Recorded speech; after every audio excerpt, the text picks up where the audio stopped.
are back, and time to go beyond our borders this time and emphasize really the significant potential of Africa's tourism linked with transformative effect of targeted investments. In that next session, panelists will indeed explore the strategic methods to advance sustainability on the cultural and economic and environmental front. And of course, a lot of the emphasis has been on driving economic growth. But there is obviously an imperative also to preserve the biodiversity and the socio-cultural heritage. Can tourism deliver? Our panel moderators are Dr. Holger Bingmann, CEO of Rethinking Africa Foundation. Holger, welcome to the stage. And Anna Kleber, President of Core Touristik and Kleber Group. Let's welcome them on stage. In addition to this, we welcome the panelists, and this is His Excellency Fekadu Beyene Ayana, Embassy of the Federal Democratic Republic of Ethiopia. Welcome. Honorable Barbara Rhodesy, Minister of Tourism and Hospitality, Zimbabwe, Republic of Zimbabwe. Welcome. And Honorable Rodney Malindi Sekumba, Minister of Tourism, Republic of Zambia. Welcome, everyone. Wishing you a fantastic panel. Thank you. Yep. Our pleasure. Thank you, Willie. I think it's great. Sorry, I must apologize. My voice is, since day one, is a bit cracked for ITB, but I'll still fight my last panel today. So Holger and myself have the pleasure to introduce to you a very new initiative which we had started last year. And that's why we are very grateful to have the honorable ambassadors and ministers from 3 fantastic tourism countries on this panel. It's dear Barbara, I said first name, it's easier. And she comes from Zimbabwe, very beautiful country, next to the Wick Falls. We have oh my God, our colleague from, our minister from Rodney, from Zambia. He also shares the Wick Falls, but there's so much more to do in Zambia than just the Wick Falls. And we have the ambassador from Ethiopia, which of course with the Blue Nile, I've been there many times, so a fantastic country. So for those who have not been, it's really worth to go. We have the pleasure, and I would like to introduce Dr. Holger Bingmann. He's our CEO of this Rethinking Africa initiative, and he can explain it a bit better than I do, because I have to save my voice for the next questions. Thank you, Holger. Thank you, Anna. If you want me to say something, just write it and I'll spell it. So that should be no problem. Thank you everybody for joining us in this late afternoon. I'm pretty sure that you had some more meetings, some more of these venues during the day. So happy to have you here. And we would love to discuss with this distinguished guest, but also with you later on, maybe a little new approach of how development policy from our country can work for the future. Myself, I come from industry. I'm an entrepreneur since, unfortunately, more than 30 years. So since my whole life, I like to do projects, make it happen, not in the Donald Trump way, but we like to identify projects, we like to find the right partners in there, and then make something happen which is an industrial, an economic cooperation.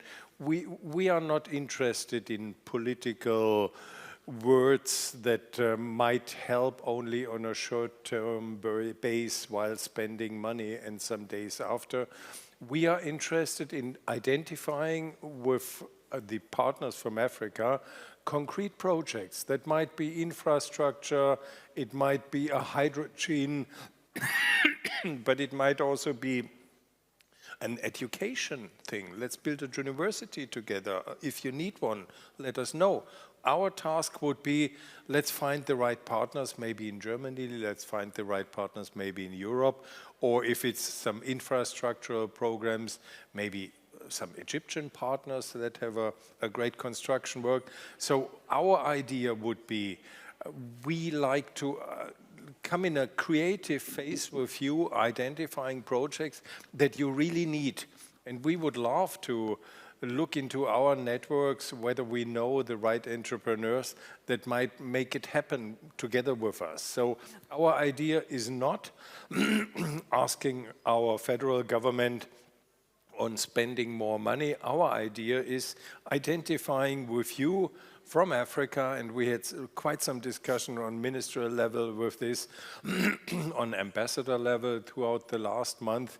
Let's find, sorry, I'm a little bit like Hannah, but not totally. Let's find concrete projects, like identify projects in your country, and then find the right partners, and then let's make this one thing happen. We, as coming from industry side, we know how to build a university. We know how to build a bridge. You can also build bridges, but it is not the money that builds bridges, it's the people, it's the companies around there. And our idea is, why don't we sit down with you, with your countries, identify concrete projects. We are looking for the partners that have an economical, yes, they have an economical, industrial interest in making this happen, and then let's start working on this. So this would be our idea of rethinking Africa. We are not claiming it thinking Africa, because we believe that thinking Africa would be arrogant. Maybe it's something, let's rethink how development policy or how the cooperation between our countries has been in the past. Let's rethink of it, and let's come to a more economical, on a cooperative way, identify project, find the right partners, and then let's start doing something. So thank you for being here. Yeah, thank you, I think. And the most important thing was forgotten, because tourism is the best platform, first of all, to create investments. And by having tourism in a country, I mean, between Germany or German-speaking countries and African countries, it's the easiest way to create jobs and education. And this brings a lot of potential, of course, you know, to have a huge interest in tourism as building the bridges, of course, you know, from countries, not only from Germany, of course, from the world. But the minute you build your country and you do it on a, of course, you know, we have the topic stability and the safety issues. If you create the right environment to build tourism, of course, you have the most beautiful continent, you know, to travel to. And just a few statistics, like you all know, like half of the Germans, or 40%, stay in Germany. The other 30% or 40% go to the Mediterranean countries, especially in summertime. But then you have the long haul, which only makes like 8% in total. And there is a small percentage going into Africa. So we still have a huge potential to build tourism into Africa. Of course, what we are lacking, we don't have enough airlines. They're active, you know, here is a huge gap still to fill, because of course you can go to Zambia, of course you can go to, but you depend always on one or two airlines. But we need to have more direct flights out of Germany, for example. We need more also hotels, larger hotel groups, like also the luxury hotels coming to Africa, because as we know from a study, luxury travel, they are very loyal to their hotel brands. They go to the Four Seasons, they go to the Ritz-Carltons. We don't have this in Africa, so we have good brands already, the Wilderness, the Beyonds, etc. But this is not known to everybody in Germany, so it's a huge question of communication. So there is still a huge lack and a gap and an opportunity to build tourism in Africa. So what I would like to say, I mean, we have a question. Attractive returns. So why do you think the German or the international tourism industry should invest in your country? Maybe we start with Barbara on my left side. Why do you think the German or the international tourism industry should invest in your country, should come, you know, first of all as visitors, but also as investors? Okay, thank you very much for having me. And probably just to correct you, your first statement,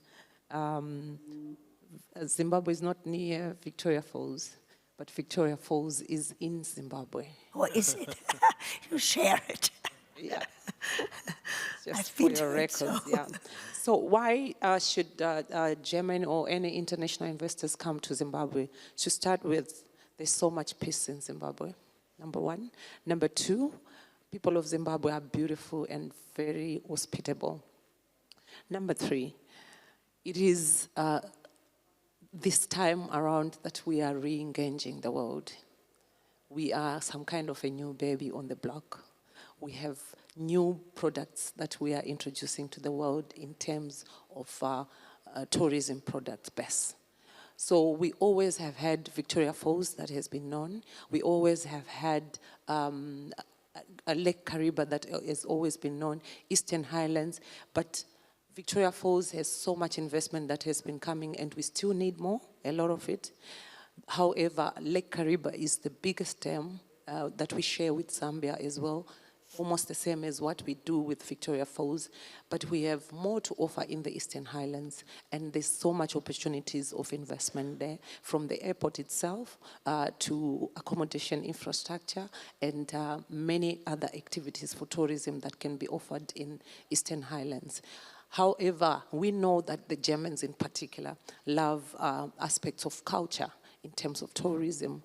We have our monuments and our museums that speaks to the culture of Zimbabwe and who Zimbabweans are and where we are coming from. And we have programs that we are introducing that have always been there, but now also putting them back to our people as domestic tourism and also to international tourism that speaks to our culture, which has to do with our music, our dances, our food, and even the farming that we are now introducing to the people of Zimbabwe. It's something that is very attractive, that those who enjoy authentic culture can also enjoy, that has to do with climate change. So we have a lot that we have to offer, and opportunities for investment are vast in Zimbabwe in this moment in time. I thank you. Thank you, Ambassador. I think, sorry, Minister. I think this is a lot what you're saying, and I think I wish all the Germans would know, unfortunately, you know, because as I say, it's not enough Germans traveler going there. Sorry, it's getting worse. So, Minister, now from Zambia, what is your arguments going to Zambia? Bringing Germany to your country. There we go. Okay, thank you very much. I'll be very mischievous and adopt what my Siamese twin just here mentioned. But obviously, just to additionally include the aspect that Zambia is a land-linked nation. We have 8+2 neighbors, which obviously is amazing. And over and above the people, our diversity in culture is second to none. We have 73 dialects, and we live in harmony. That in itself tells you exactly what Zambia is all about. And we've got great features that we share with colleagues from Zimbabwe. We're talking about the Victoria Falls, a shared resource, the Kariba Dam, one of the largest man-made dam in the world that generates hydroelectricity for the region, the Southern African Power Pool. It's an opportunity that we have. But I think what is very, very key to the aspect of having to visit Zambia, I'll go back to what he mentioned. I think it's not being cheesy about talking about rethinking Africa. I think it's about time that Africa spoke as one. It's about time that Africa sawed Africa as one. We're not in competition anymore. This time around, we're talking about being in collaboration, and that is exactly what we're trying to push for.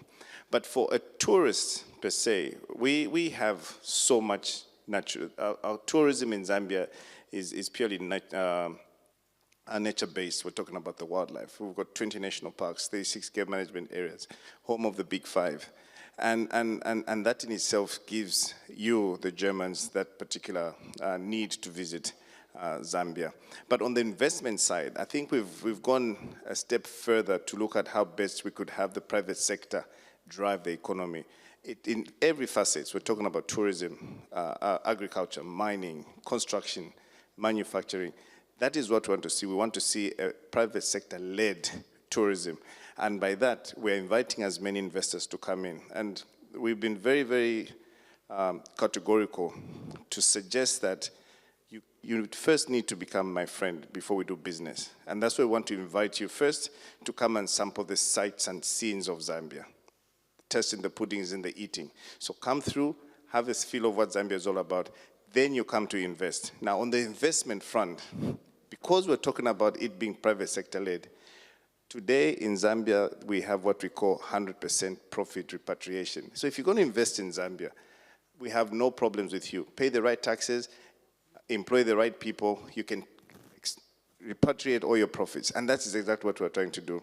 There are certain things that obviously you might not be able to find in Zambia as an investor. But if you can get them out of Zambia, we are willing to give you tax rebates so that you're able to find a very, very easy landing page to invest in Zambia. And so those are some of the sneak bits of what Zambia is able to give. And we're actually opening up our countries for business. Mm-hmm. I really like your pledge for we are going together. I really like this. Maybe Europe should listen to that. But we're happy to hear it.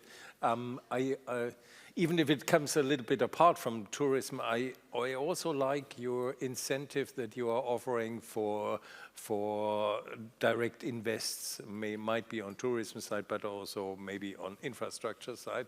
I think that's important, and you see it works. Look into Arabia. Maybe our impression was always now it's only Chinese money going to African countries. Now, if my home turf is Arabia, so many Arabian investors get into your areas, building up free trade zones with you, doing free trade agreements. So that's really, and we definitely, from a German side, we should have a deeper look in this. And last, if you allow me this, first become friends and then do business. I don't like the way starting business anyhow, not knowing with whom I do business and maybe whom I can trust. Maybe we did a lot of business inside German industry throughout the last decades, not knowing really with whom are we dealing. So that's why we are here for. But maybe coming into your country, what is your special thing? Why should German or European industry in the tourism sector go to your country? First of all, thank you for inviting me to speak on tourism of Ethiopia. And the topic is really very timely. Rethinking Africa is a timely topic. So for Ethiopia, investment in tourism is really a lucrative business because we have much to sell to the world, to the Germans, and to the entire world. As you know, Ethiopia is the second biggest populous country next to Nigeria. We have over 120 million, and we have a number of historical, cultural, and natural attraction sites. Ethiopia is land of origin. As you know, Ethiopia is the cradle of humanity. Lucy, the oldest fossil, was found to the northeastern part of Africa. So we are cradle of human being. And I hope many of you had coffee today, in the morning or in the afternoon, is it not? So we are the source of coffee, coffee Arabica. Coffee came after Kaffa, the place that it was found. And we have also our alphabet. We do have our alphabet, we do have our own calendar, several festivities. We have the biggest and the largest airlines is Ethiopian Airlines, as you know. Yes. And also there is incentive from the government side. The spending is increasing from time to time. There is really commitment. So there are tax break for those who are investing in tourism industry in particular areas. So for us, tourism is a profitable business for German companies and for other companies. So my question would be, like, how much, or the importance of tourism in your country, how much percentage is it of your GDP? Because, I mean, you see the Caribbean, etc., they have sometimes 30, 40%. Is the GDP only in tourism, so which I think is very important. And when we had COVID, you know, out of a sudden, the whole industry went down. So how have we recovered, and what kind of importance is the tourism compared to the rest of your industry? Yeah, as you know, the COVID has severely affected this ecosystem. And last 2 years, we were also to the northern part of Ethiopia. There was a conflict that has also affected to some extent. But now the civil war has stopped, and the tourism industry is reviving. It is 4% now. It is 4% of our GDP. And in your countries? Okay, so tourism is the third contributor to the GDP of Zimbabwe economy, with 4.5%, 4.25% to the GDP. Okay. But it would be great for you to know that it may improve probably in 2024, as we have realized that beginning of 2023, for 9 months until September, tourism was on the top of mining and top of agriculture until the third quarter of the year. So that's an indication that tourism can do much better if there's more investment in infrastructure and more marketing to the world about Zimbabwe tourism. I thank you. Thank you. Rodney, for Zambia? Okay, thank you very much. I think if you look back pre-COVID numbers, if you look 2019, we were soaring at about 7% contribution to GDP. But obviously with the dreaded COVID-19 pandemic, all those gains were actually wiped out. And in terms of recovery, we are actually pole position with most of the African countries, even in the world today, who are slightly recovering. Well, they're probably, we'll say, they are 80 to 90% pre-COVID recovery at the moment. So right now, generally GDP growth in our country, we're poised to grow at about 4.7% in 2024. Ultimately, from the tourism sector specific, we're talking about 5.56%. Essentially, for the year 2024, and with the way the sector is recovering, we're slightly going to chase double digit. And that in itself speaks to the initiatives that we're putting in place as a country, participating in the likes of the ITB, other trade shows, especially the infrastructure interventions that we need to put in place. We have a good problem, I like to call it, and the good problem is that we're going out there to market a destination, but then you realize that the infrastructure is lagging. You realize that the human capital is lagging. So in essence, we're trying to see what catalyst was going to push us to becoming a billion-dollar sector, which obviously is going to be pitted against the likes of mining and agriculture, which obviously at the moment is the cash cow. Yes, and I must say, fully agreed. And really, if you would think 10 years in advance, what would be from your governmental side, but also from a real touristical development aspect, would it be more quantity of tourists, or would it be more, let's say, a certain focused cultural-driven tourism? So what would be the basic? Would it be the former Mallorca image, or would it be keep in touch with the cultural heritage that you have in the countries? Yeah, if you like, all of you. Yeah, we have a 10 years strategic plan to increase our tourism industry. So the tourism, we are also diversifying tourism destinations, and we have a number of heritage list, which is registered under UNESCO. We are diversifying, we are increasing from time to time. I think from Africa, we are the first to, in number, about 11 tangible and 5 intangible heritage are registered under UNESCO list. Mm-hmm. So we are diversifying our cultural heritage so that we hope in 10 years' time, a number of tourists will increase, and its share in GDP will increase. Would you like to add something? Okay, so at the moment we're chasing US $5 billion tourism economy by 2025. And we have surpassed half of it, almost 3 billion now, getting into 2025 next year.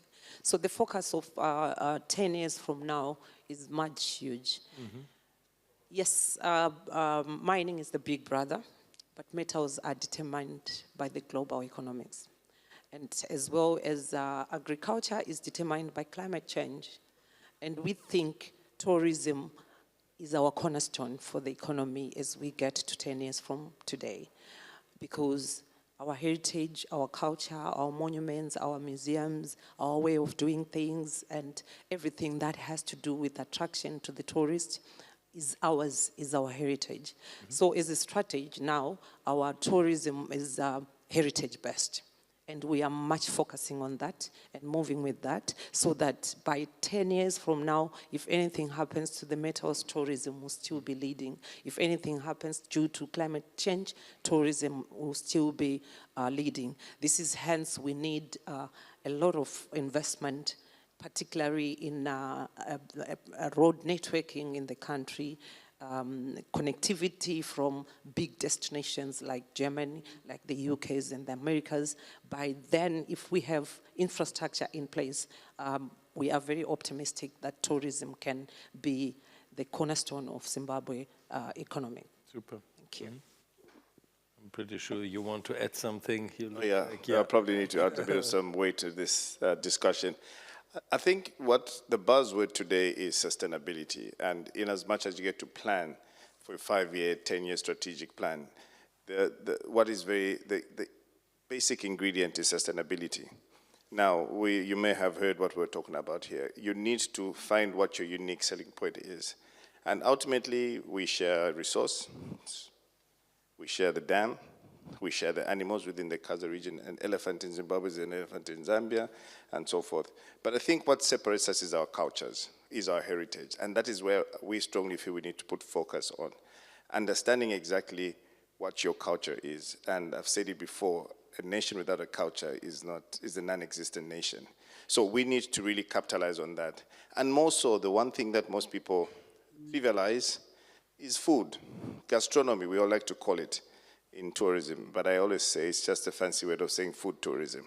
But that in itself is something that people always aspire for, or is it aspire to? So if you're going to visit a country, the first thing that you want to find out is exactly, can I take your coffee? Can I eat your mazondo? Those are some of the things that we need to look out for. And obviously, the local drinks, wine, the culture itself, the traditional ceremony. So if you look at Zambia, we're talking about 73 different dialects. In that, they are very, very different in the way they dress, the way they look to a large extent, the way they speak, and the way they dance. And that in itself is something that we want to showcase to the rest of the world. And that in itself will remain. I'll part by saying tourism gives, it never takes away. Unlike these other sectors that we have. Mining is depleting. This time around, come 2024, probably for the next 5 years, what you will see now today is our agriculture is failing due to climate change.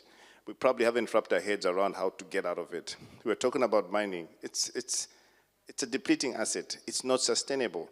So we need to make sure that we put in all hands on deck into tourism to making sure that it becomes sustainable. A classic example of Zambia is that today, with our 20 national parks, they account for 33% of the landmass in Zambia, which is a protected area. In that protected area, we have wildlife. We have wild flora and fauna. We have forests. Today, the rest of the world is coming back to Africa for carbon offsets. Scramble for Africa #2.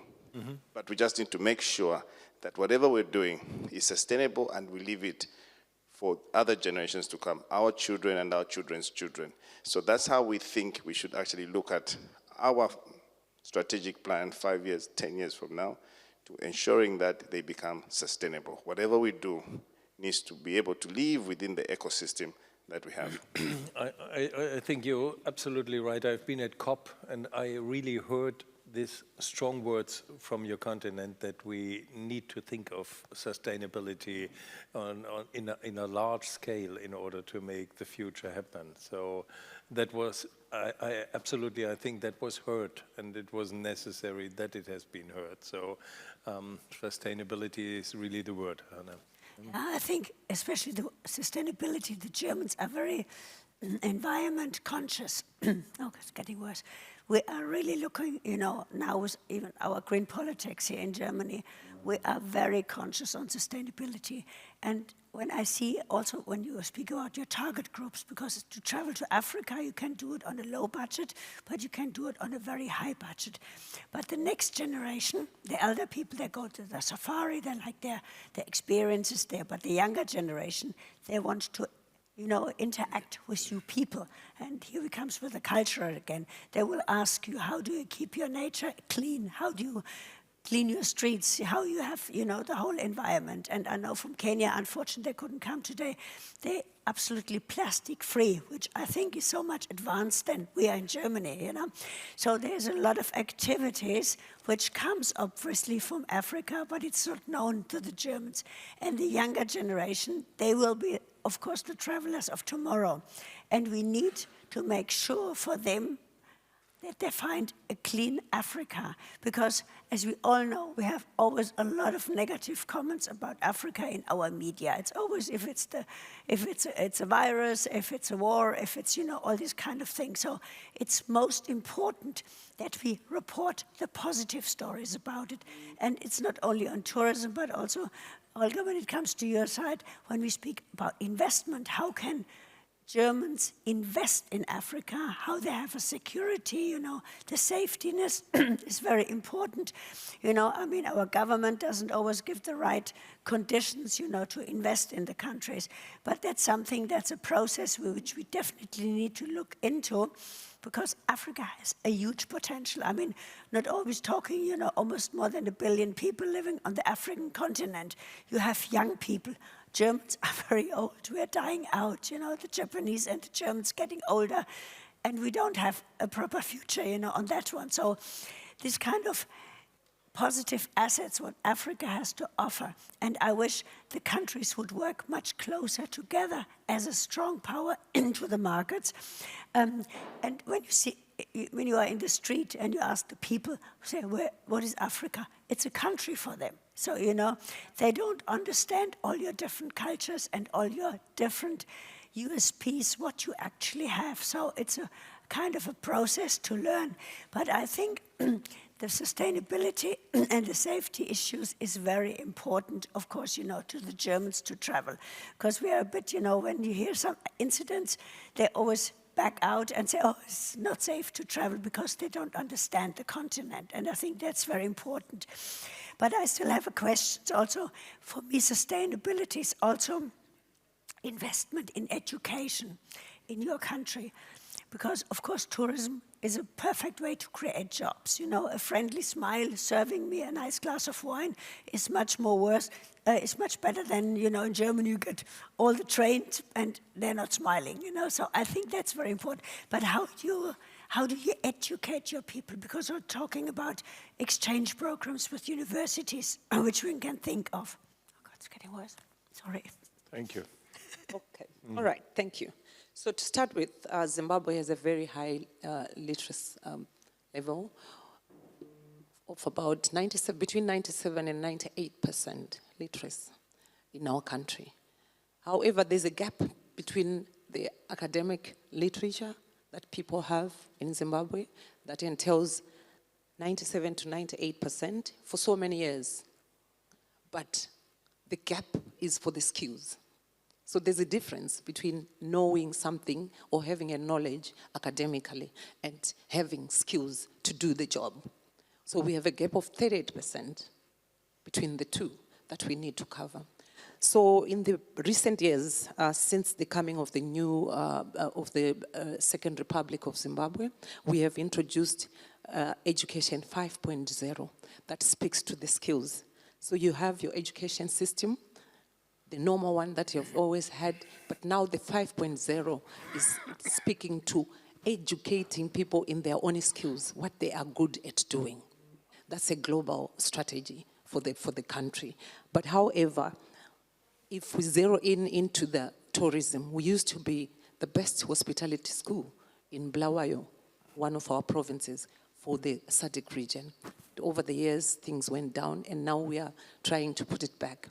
But we are very happy to say UN Tourism has agreed to come together with us to build a school of gastronomy or culinary tourism school in Victoria Falls, which is our city, which is our tourism city, that will speak to tourism direct. And I'm sure one of the closest countries will have in Africa somewhere, we'll have a school of tourism and hospitality, that then we will have our students, even after university, they need to be trained, or during university, they need modules that speaks to tourism alone, or hospitality alone, or any other facets that has to do with tourism, like culinary or gastronomy, or any other sector of tourism. Because right now, what is lacking, people can be educated, they can have A+, but now when it comes to serving the people within the industry itself, you will be lagging behind. So we really need to up our game on that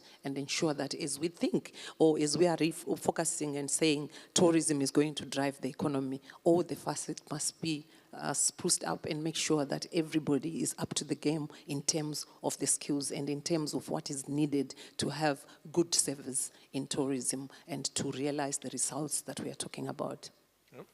Sounds interesting, so maybe you want to continue. I think hospitality education is very, very key. And I did make mention earlier that we have a good problem.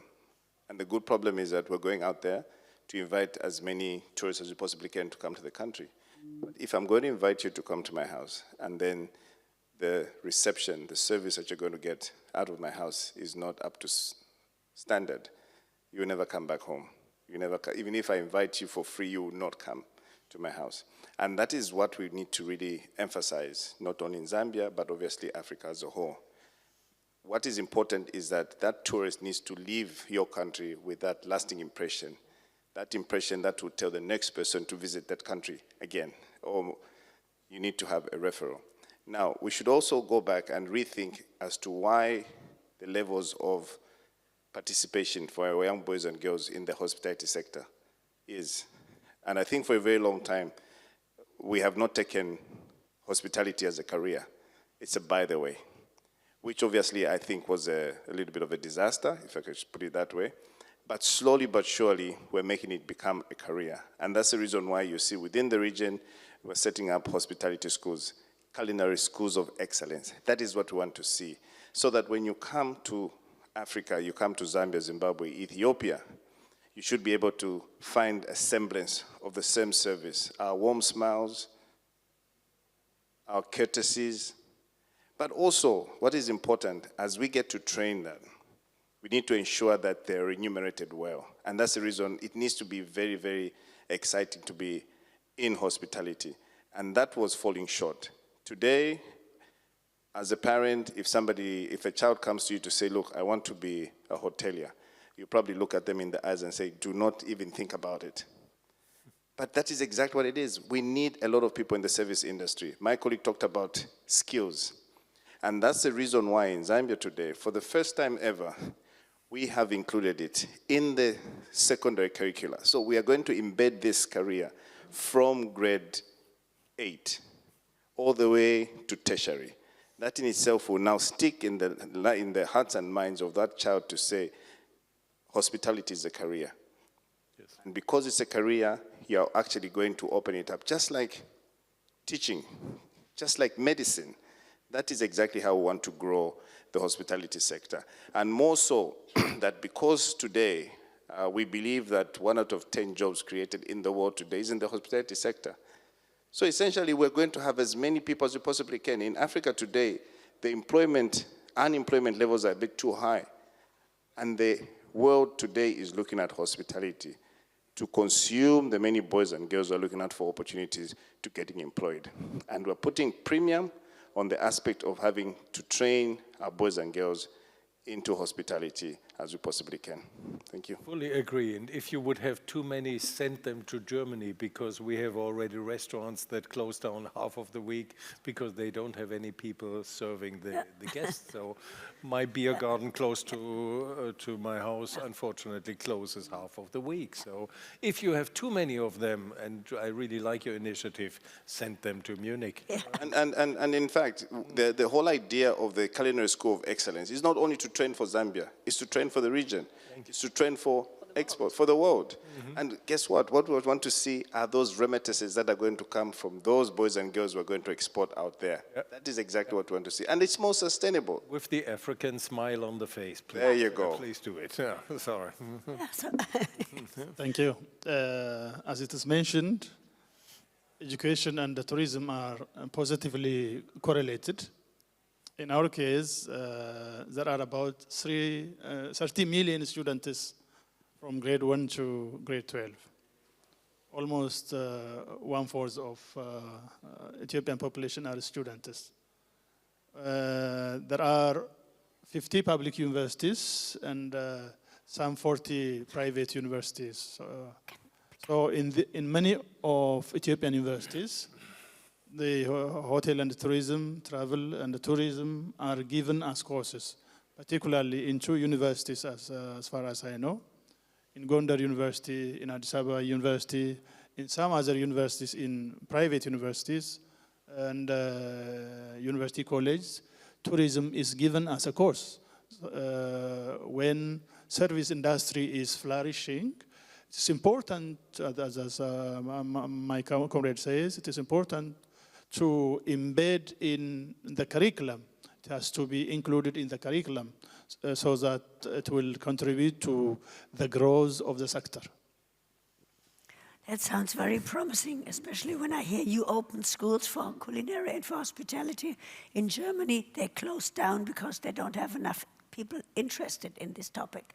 So, I mean, go on with your initiative. I think that's absolutely the right way to do so. And maybe we can do some exchange programs, Holger, afterwards, you know, with the schools and really building this kind of interconnection between your countries. But one of my very last questions would be, the German market, how important is it for you? What does the German tourism market means for your country? Or what is your priorities worldwide and Germany on top? No, like the US or UK or whatever, yeah.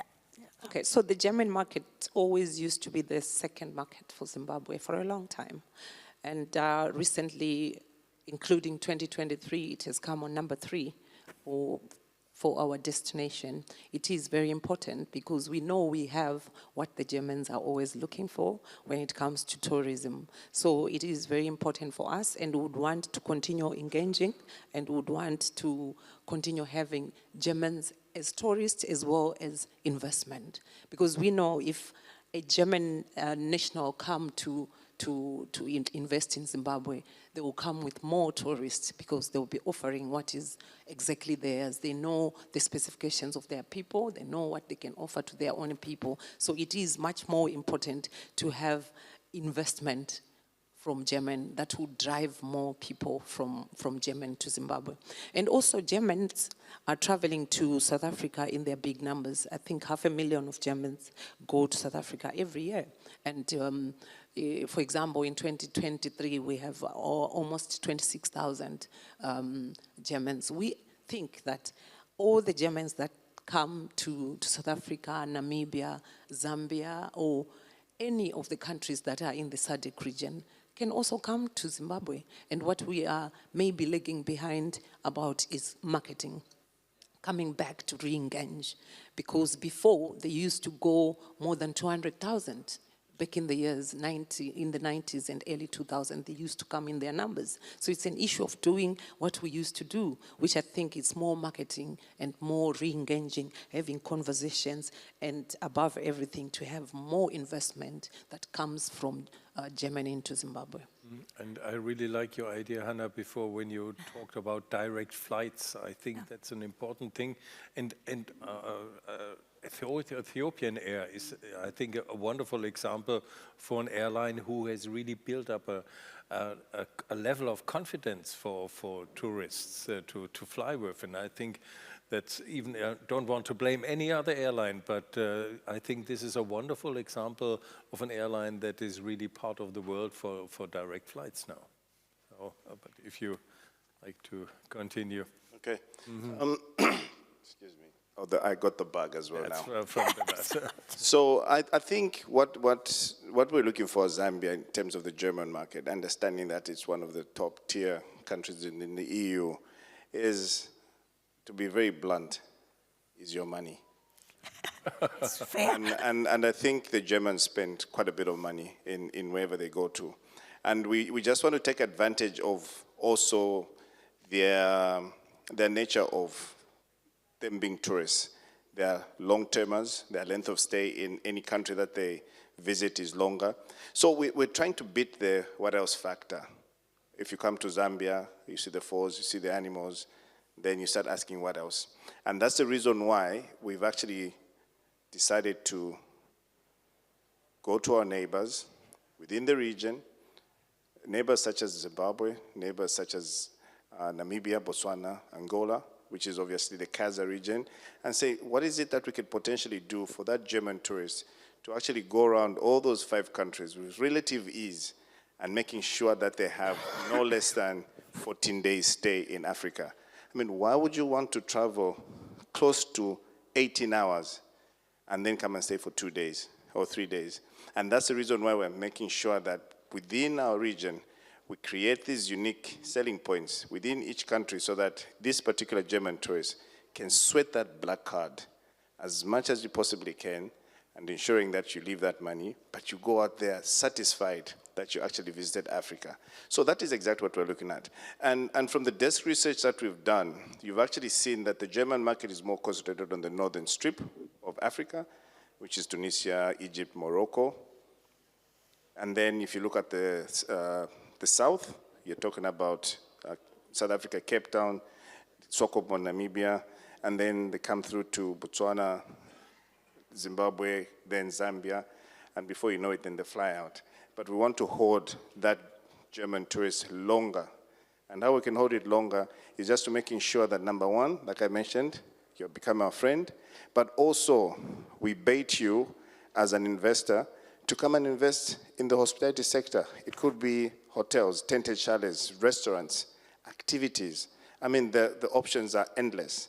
And what you're going to see in Zambia today, of which, with the help of UN Tourism, Zambia launched what we call the Invest in Zambia Tourism.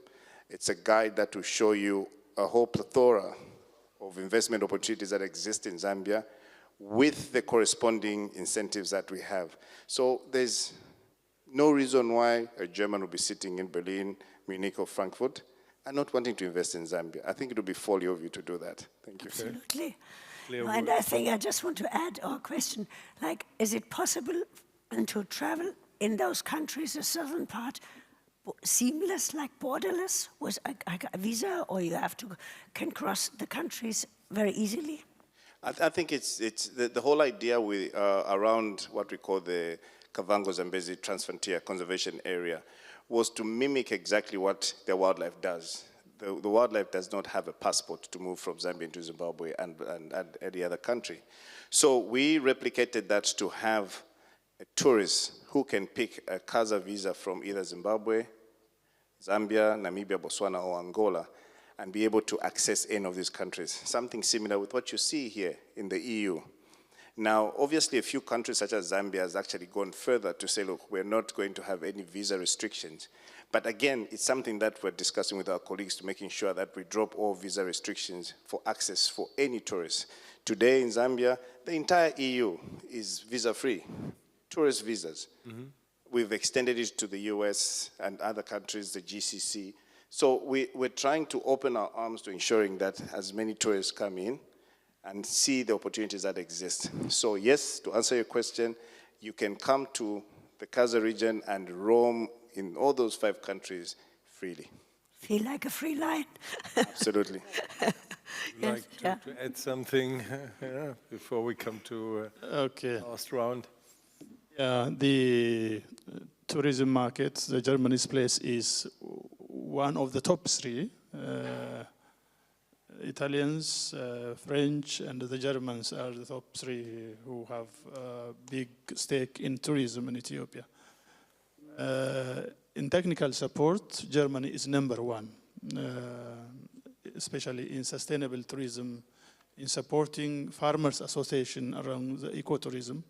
Germans are number one. I have much to say, but Germans are supporting us in technical cooperation.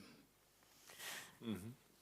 Thank you very much. I think it's very important also when I hear a state you can fly visa-free, because I mean, this is a huge obstacle, because sometimes you get it electronically or whatever, but I think to say you come visa-free is a huge selling proposition, you know, for travelers. Because all this hassle to buy visas and, you know, wait for it, sending passports. So this is a great move, and hopefully the other countries probably will follow this kind of example. And I think maybe we should wrap up. Unfortunately, our time is flying. I think we can discuss for many hours, you know, what could be done. And I think we need to build a great relationship from Germany especially, or the German-speaking markets, into Africa, and really to bring it a positive image and all the potential from the tourism side, because you've traveled once to Africa. I always say you get the Africa virus, you know, it's not like mine today, but you always want to come back, and you enjoy it, and you see the friendliness and the beauty of the country. So I think that's something which we need to convey, and thanks for your saying that it needs to have a lot of marketing activities, because you're competing with the world, who has so much more budgets, you know. But on the other side, Holger, myself, and a whole other entrepreneurs, we founded this Rethinking Africa, and I think it's a great platform for all of you and the other African states to come along, to build a strong unity, and, you know, to work into Africa, and to get the German investors, who is at the end of the day a tourist and an investor, and brings the family and brings friends, brings into Africa. Mm-hmm. So, and I think, Holger, we will have a lot of events happening in Berlin to make our message known. Absolutely, and I fully agree to this, Hannah. And I think we can coordinate ourselves, we can learn quite a lot if we would bring in that typical German, organized, boring person a little bit with the African smiling face, and let's do something together. I think this could not only be of an economical interest for all of us, yes. It could also be bringing us very close, and it would come to the point that you mentioned in the beginning of our discussion. Let's first get closer to each other, and then let's do some business or some development with each other. But also from my side, I'd like to continue for hours, but I think there's somebody standing there who is letting. But is there, I think we have 3 more minutes, so at least we can ask if there's a question. If there's no question, we would, yeah, oh, okay. So a short question, please. Sorry for this. Thank you very much. My name is Gitta Petzold from the Namibia Hospitality Association. And to your point about taking Africans to Germany to service your service industry, Namibia has tried that project already, and we know we've got beautiful schools in Zimbabwe, and we've got Zambia, and we've got schools in Namibia as well. There's actually a hotel group here in Germany that wanted to take Africans to Germany, and the block is your Ministry of Home Affairs, as we call them in Africa, visa issues. So if Rethinking Africa can help us in that way to really get free movement, the Univisa of CASA is almost in the making. We are trying to copy the Schengen visa, but in terms of getting young Namibians, young Africans, young Zimbabweans and Zambians to work in Germany, there are these visa requirements. So please, if Rethinking Africa Foundation can help us push the authorities to think openly, that would really help the cause. Thanks. If you allow me, that's why I didn't raise the question of, has Germany done the same for you or countries in order to travel? Well, I know this, and I will definitely take it with me to make clear we can't get an exchange if we have visa on our side. Absolutely. Thank you very much for raising this. There was another question, yes? Somebody? One more question from the lady in front. Hi, my name's Ursula. I'm from Cape Info SA, and I'm also from Travel Planner South Africa. I hope you like my bag. It's beautiful, yes. What I wanted to ask you was, you say that you've got 73 cultures in Zambia. How do you make this a special cultural experience for the German or any visitors basically who come to your country? Because are they engaging with the local people? Do they visit their homes? How is this made very special for visitors? Because any project that you put together has got to have certain elements. Number one, unique, iconic. It's got to be something that cannot be copied, duplicated, replicated, or cloned anywhere else in the world. So you've all got special things. So those are the things that have to become the star of the show. And then my other question was, how do you market yourself to the world? That's a long one. We have 7 seconds to answer. 7 seconds. Bell starts now. So in terms of how do we have those marketed out there, the 72 tribes, each of them have got a unique ceremony, traditional ceremony that is only known to them. I think, for lack of a better term, we're talking about patenting, the trademark. It's a trademark. I'll give you an example of Kuomboka in the west of Zambia today. It's one of the iconic traditional ceremonies. Only that is known in Africa, in the world. Nobody else can replicate it. If somebody tried it, you'll be like, no. If you see it anywhere in the world, you know that it's Kuomboka. Then how do we market it? How do we market a destination? Obviously, it's the conventional way we market. Today, we used to think, well, I come from a marketing background. Before, we used to do billboards, we used to do all these things. But today, we have got social media.